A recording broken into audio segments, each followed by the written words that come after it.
again until you and I become one as before. But be but prevailed with to embrace me again, and I will grant, yea, enlarge your old charter with abundance of privileges, so that your license and liberty shall be to take, hold, enjoy, and make your own all that is pleasant from the east to the west. Nor shall any of those incivilities wherewith you have offended me be ever charged upon you by me, so long as the sun and moon endure.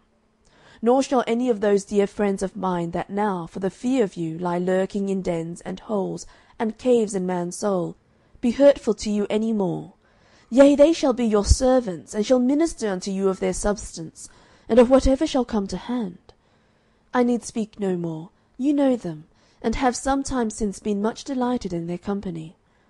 Why then should we abide at such odds? Let us renew our old acquaintance and friendship again. Bear with your friend. I take the liberty at this time to speak thus freely unto you. The love that I have to you presses me to do it, as also does the zeal of my heart for my friends with you. Put me not therefore to further trouble, nor yourselves to further fears and frights. Have you, I will, in the way of peace or war. Nor do you flatter yourselves with the power and force of your captains, or that your Emmanuel will shortly come in to your help, for such strength will do you no pleasure. I am come against you with a stout and valiant army, and all the chief princes of the den are even at the head of it. Besides, my captains are swifter than eagles, stronger than lions, and more greedy of prey than are the evening wolves. What is Og of Bashan? What is Goliath of Gath? And what are 100 more of them to one of the least of my captains? How then shall man's soul think to escape my hand and force?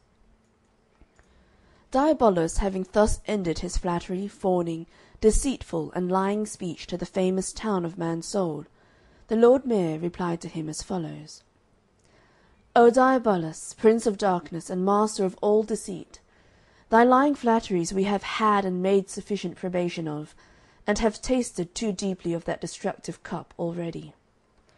Should we therefore again hearken unto thee, and so break the commandments of our great Shaddai, to join in affinity with thee, would not our prince reject us and cast us off for ever? And, being cast off by him, can the place that he has prepared for thee be a place of rest for us?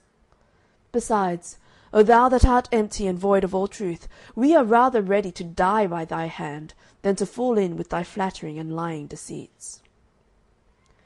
When the tyrant saw that there was little to be got by parleying with my lord mayor, he fell into an hellish rage, and resolved that again, with his army of doubters, he would another time assault the town of Mansoul. So he called for his drummer, who beat up for his men, and while he did beat, Mansoul did shake, to be in a readiness to give battle to the corporation. Then Diabolus drew near with his army, and thus disposed of his men.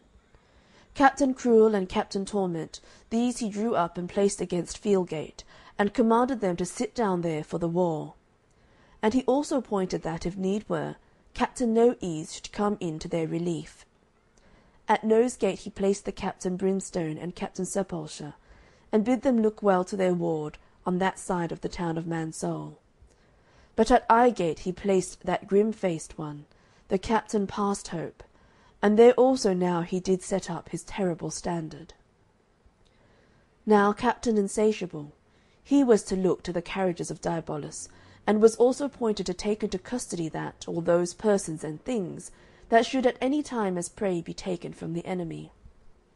Now Mouthgate the inhabitants of Mansoul kept for a sally-port, wherefore that they kept strong, for that was it by and out at which the townsfolk did send their petitions to Emmanuel their prince.